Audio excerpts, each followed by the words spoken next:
तो last episode के and पे हमने देखा था कि लूजी अपनी तलवार को लेकर आगे की तरफ बढ़ता है ताकि वो जाकर किन्नन के ऊपर अटैक कर सके। तो किन्नन भी अपनी तलवार उसकी तलवार के साथ टकराता है जिसकी वजह से जबरदस्त पावर निकलती है और हमारा किन्नन पीछे की तरफ हटता है। तो किन्नन उसे कहता है कि अब देखो मैं क्या करता हूँ और इसी के साथ ही अपनी तलवार को घुमाते हुए जैसे उसके ऊपर अटैक करने लगता है तो लूजी सामने से गायब हो चुका होता है। तो किन्नन कहता है कि वो सामने से कहां पर चला गया, अभी तो वो मेरे सामने ही था। और इसी के साथ दिखाते हैं कि लूजी उसके पीछे पहुंच चुका होता है। पीछे पहुंचने के बाद अपनी तलवार को घुमाते हुए उसके कंधे के ऊपर एक कट लगाता है। तो हमारे किन्नन का कंधा यहाँ पर जख्मी हो जाता है, वो वहीं पर नीचे बैठ जाता है और कहता है कि ये बिल्कुल भी अच्छा नहीं है। जबकि दूसरी तरफ से म्याओफी कहता है कि मास्टर गुइशा आप देख रहे हैं किन्नन को वहां पर हराने के बाद डीकन लू उसकी कल्टीवेशन को अबॉलिश कर देंगे और उसके बाद उसे यहाँ पर स्कूल से बाहर निकाल दिया जाएगा और आपको फिर अपना काम करना होगा। तो मास्टर गुइशा उसे कहते हैं कि तुम्हें बिल्कुल भी परेशान होने की जरूरत नहीं है, मैं उसके 5 एलिमेंट्स को निकालकर डीकन लू को दे दूंगा। जबकि साथ ही वो अंदर से सोच रहा होता है कि मेरे पास एक बहुत ही बड़ी अपॉर्चुनिटी है। इन बेवकूफों को क्या लगता है कि मैं 5 एलिमेंट्स की पावर इनके हाथ दे दूंगा। इन जैसे बच्चों को ये पावर नहीं लेनी चाहिए बल्कि मेरे जैसे मास्टर के पास होनी चाहिए। उसी अपनी तलवार को हमारे किन्नन के सामने करता है और उसे कहता है कि तुम बहुत ज्यादा कमजोर हो, देखो अब तो तुम यहाँ पर मूव भी नहीं कर सकते, तुम यहाँ पर बहुत ही जल्दी मेरे हाथ से मरने वाले हो, अगर तुम यहाँ पर सरेंडर कर देते हो तो ज्यादा बेहतर रहेगा। किन्नन उसे कहता है कि मुझे पता है कि तुम मुझसे बहुत ज्यादा नफरत करते हो और तुम्हारी स्पीड भी काफी ज्यादा अच्छी है, लेकिन स्पीड होने का मतलब ये नहीं है कि तुम इस स्टेज से बाहर जा सकते हो, क्योंकि अगर तुम इस स्टेज से बाहर चले गए तो तुम हार जाओगे।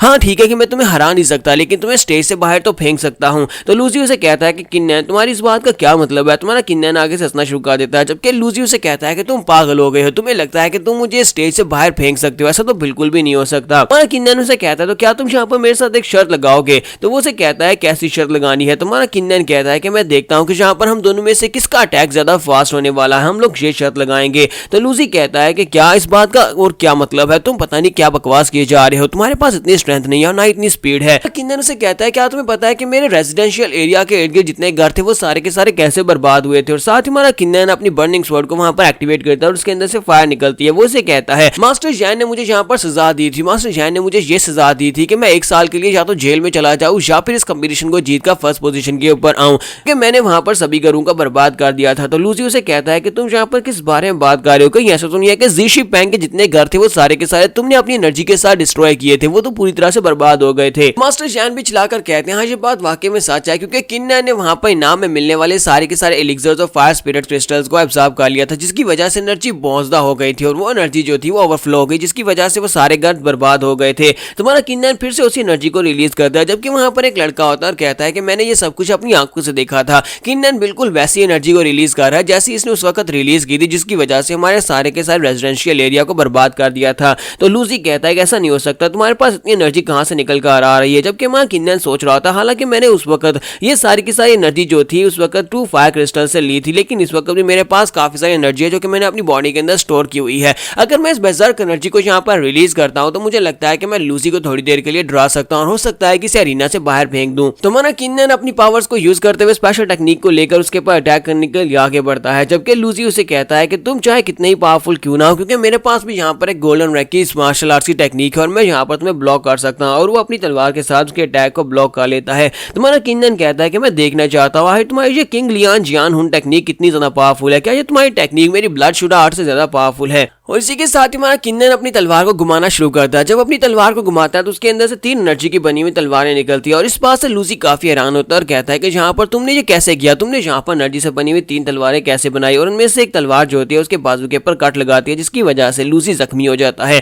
तो लूजी कहता है कि मैं तुम्हें अब मार डालूंगा, अब यहाँ पर तुम्हारे पास ज्यादा एनर्जी नहीं बची, क्योंकि बहुत ही जल्दी तुम्हारी एनर्जी खत्म हो जाएगी, तुम यहाँ पर अपनी एनर्जी को एनर्जी से बनी हुई स्वर्ड्स बनाने के लिए वेस्ट कर रहे हो। क्योंकि हमारा किन्नन जंप करते पीछे की तरफ बढ़ता है और साथ ही अपनी स्वर्ड स्टाइल्स दिखाते उसे कहता है कि तुम्हें क्या लगता है कि मैं इतनी जल्दी से आउट ऑफ एनर्जी हो जाऊंगा, इतनी जल्दी तो मेरी सारी एनर्जी खत्म होने वाली नहीं है। साथ ही हमारा किन्नन जो होता है अपने स्काई गार्ड स्टेप को यूज करते हुए उसके सेकंड मूव को यूज करते ऊपर हवा में उड़ना शुरू कर देता है। जब वो ऊपर हवा में उड़ रहा होता है तो लूसी कहता है कि ऐसा कैसे हो सकता है, तुम हवा में कैसे उड़ सकते हो। तो किन्नन कहता है अभी देखते जाओ मैं और क्या करने वाला हूँ। और साथ ही वो एनर्जी से बनी हुई बहुत सारी तलवारें बना लेता है। वहां पर 1-2 नहीं बल्कि बहुत सारी तलवारें होती हैं। एनर्जी से बनी हुई बहुत सारी तलवारें ऊपर आसमान में घूम रही होती हैं और उस सारी की सारी तलवारों के साथ हमारा किन्नन लूजी के ऊपर अटैक करने वाला है। तो मास्टर जैन कहते हैं कि इसने बहुत सारी तलवारें बनाई है लेकिन इसकी एनर्जी आउट ऑफ कंट्रोल है, यानी अरीना से बाहर जा रही है और बाहर बहुत सारे डिसाइपल्स हैं जिनको नुकसान पहुंच सकता है। तो मास्टर जैन बाकी के दोनों मास्टर से कहते हैं, मास्टर जियोंग, मास्टर बाई, मुझे लगता है कि हमें जाकर एक बैरियर क्रिएट करना चाहिए ताकि बाकी के डिसाइपल्स को बचाया जा सके,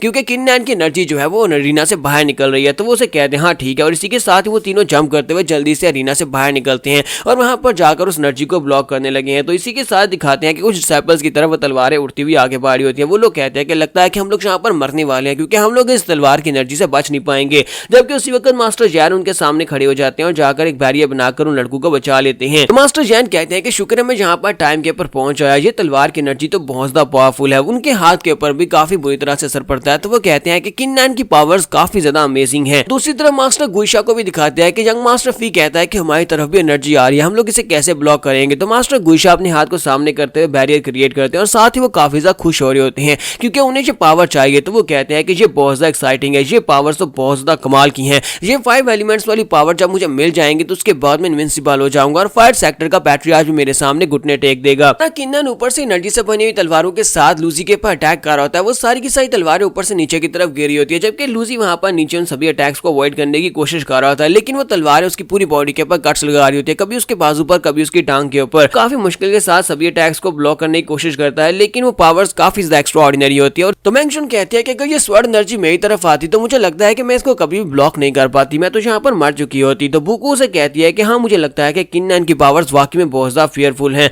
और यहीं पर प्रिंसेस निंग को दिखाते हैं कि वो कहती है कि किन नैन मुझे तुम्हारे ऊपर बहुत ज्यादा प्राउड है कि तुम यहाँ पर इतने ज्यादा स्ट्रॉन्ग हो चुके हो। और स्टेज के ऊपर लूजी की हालत भी काफी ज्यादा बुरी होती है। तुम्हारा किन नैन उसे कहता है कि लूजी अब क्या हो गया, लगता है कि तुम यहाँ पर इतनी ज्यादा पावर्स को हैंडल नहीं कर पा रहे, क्या तुम और ज्यादा फाइट करना चाहोगे। तो वो कहता है हाँ क्यों नहीं किन नैन, लेकिन तुम यहाँ पर स्ट्रॉन्ग तो हो, लेकिन इसके बावजूद मैं तुम्हें जिंदा नहीं छोड़ सकता, अब मुझे यहाँ पर तुम्हें मारना होगा। तुम्हारे किन नैन उसे कहता है कि अगर मैं यहाँ पर तुम्हें सच्ची बताऊं तो मेरी पावर्स जो है वो खत्म होने वाली हैं, तो क्या तुम वाकई में यहाँ पर अब इतनी हिम्मत रखते हो कि आगे बढ़कर मुझे मार सको। तो लूजी उसे कहता है हाँ क्यों नहीं। और इसी के साथ ही लूजी बड़ी तेजी के साथ ऊपर की तरफ जंप करता है। तुम्हारा किन्नन भी उसकी तरफ आगे बढ़ता है, दोनों अपनी अपनी तलवार को टकराकर आगे गुजर जाते हैं, जबकि हमारा किन्नन ग्राउंड के ऊपर जाकर गिर जाता है। तो किन्नन ग्राउंड के ऊपर गिरता है और जबकि लूजी ऊपर खड़ा होता है। लूजी बहुत ज्यादा खुश होता है, उसे लगता है कि उसने किन्नन को मार दिया क्योंकि किन्नन ग्राउंड के ऊपर गिरा पड़ा होता है। तो लूजी कहता है फाइनली मैं जीत गया हूँ, जबकि यंग मास्टर चिल्लाकर उसे कहता है कि डिकन लू प्लीज अपने बाजू की तरफ देखो। तो लूजी उसकी बात सुनने के बाद कहता है तुम्हारी बात का क्या मतलब है, और वो अपने बाजू की तरफ देखता है तो उस बेचारे का एक बाजू कट चुका होता है। और इसी के साथ ही वो एक जोरदार चीख मारता है। जैसे वहां पर एक चीख मारता है तो वो आसमान से नीचे की तरफ गिर जाता है और वो ग्राउंड के ऊपर आकर गिरता है, लेकिन अभी तक जिंदा होता है और होश में होता है। तो रेफरी कहता है कि अभी बैटल खत्म नहीं हुई, दोनों के दोनों ही अभी तक अरीना में है, यानी कि दोनों अभी दोबारा से फाइट कर सकते हैं। लेकिन अगर इनमें से एक यहाँ पर बेहोश हो जाता है तो इसका मतलब यह है कि ये इनमें से एक फाइट जीत चुका है। तो लूजी फिर से उठकर खड़ा हो जाता है। जब लूजी उठकर खड़ा हो जाता है तो रेफरी कहता है कि ये तो लूजी है, लूजी उठकर खड़ा हो गया, इसका मतलब यह है कि ये फाइट खत्म हो चुकी है। तो लूजी उठकर खड़ा हो जाता है और कहता है कि किन नैन मुझे लगता है कि यही तुम्हारा अंत है। और लूजी के जितने साथी होते हैं वो सारे के सारे बहुत ज्यादा खुश हो रहे होते हैं। वो सभी लोग कहते हैं तो फाइनली यहाँ पर हमारा लूजी जीत गया है। तो उसके मास्टर जियोंग भी बहुत ज्यादा खुश होते हैं और कहते हैं कि मेरे किनकुन ग्रुप को वाकई में बहुत ही अच्छा तोहफा मिला है, ये लड़का अपनी फाइट को जीत गया है, मुझे इस बात से बहुत ज्यादा खुशी हो रही है। और यहाँ पर हम लोग अपने एपिसोड 47 का एंड करेंगे और नेक्स्ट एपिसोड में देखेंगे क्या हमारा किन्नन दोबारा उठेगा या नहीं। तो एपिसोड की एक्सप्लेनेशन अच्छी लगी हो तो कमेंट करके जरूर बताइएगा। चैनल को सब्सक्राइब कर दे, वीडियो को लाइक और शेयर कर दें। शुक्रिया।